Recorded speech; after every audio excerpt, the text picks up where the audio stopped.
你好，北Dakota人. 这是很牧师. Hello everybody in Botno, North Dakota. This is Pastor Ben coming at you with another quick update. It's been a long time. So what's happened in between these long times? Well, I am in semester 2 of Chinese study. It's quite literally kicking my butt. Right now, my teacher talks very fast. The grammar is hard. It's kind of crazy to hang on and keep up and stay the course. But we had just had a huge answer to prayer. So our good friend last Wednesday flew to Taiwan, is going to be with us in Taiwan for a whole year, help with our kids, help with other stuff so we can focus on Chinese.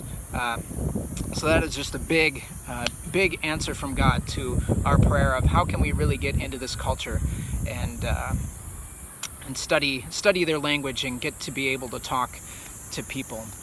So pray for our friend as she's here for the year. She lived in Taiwan previously, so it's kind of like coming back to something familiar, but a lot has changed since the last time she's been in Taiwan. So I just wanted to share with you a few theological panderings on language. Since last Sunday was Pentecost Sunday, when we celebrate the beginning of the church, and obviously most likely, I'm assuming you know the events of Pentecost, when tongues of fire came on the apostles and they preached the gospel in all these different languages. Well, let's take one of the other passages from Pentecost Sunday, which is Genesis chapter 11, the Tower of Babel, where all these people gathered in the valley of Shinar, and they all spoke the same language, and they all decided, let's make a name for ourselves apart from God, and let's just build this big tall tower that reaches to the heavens, and everybody will know we're awesome and we're great. So God sees these people that he made. He says nothing they put their minds to, basically, will be impossible for them. But they're forgetting something. They forget who made them. They forget the reason that they came to be, their purpose for existence, which is the God who that made them. And so God comes down and confuses their language. So you probably have heard this story. I remember Pastor Rob preaching a sermon on this passage from the Bible, but I'm just going to put my little spin on it because I'm learning a new language, and I'm quickly understanding how languages can be confusing. So going from English to Chinese is super confusing. In fact, it's almost like breaking a bad habit. The grammar of Chinese is just so different. Every language has kind of a pattern that it follows. English has its pattern. I don't need to tell it to you because you probably know it full well. Chinese has its own pattern, which is start with the subject. Oh my, it's raining. I'm gonna keep going while we're walking, and we'll keep doing this. I know a nice enclosed place. Okay, so Chinese has its own pattern, which is you start with the subject of the sentence, you go to the verb, and then you go to the object, which is pretty simple. English can do that as well, except Chinese has this other thing that they do, right? So you have subject, then you go to time that stuff happens, you go to the place that stuff happens, and then you go to the verb, and then you go to the object, on and on and on, so and so and so. So it gets really confusing, especially if you learn English, because you have to break all the grammar rules that you ever learned in your life. You have to do everything backwards. It's like breaking a bad habit. It's terrible to try to learn. So let me give you just an example. All right, every day I go to Tsinghua University and study Chinese. There's my sentence in English. Here it is in Chinese. 我每天去清华大学学中文. All right, so let's break that down for you. First, 我, which is me, I. All right, 我每天, every day. So I, every day.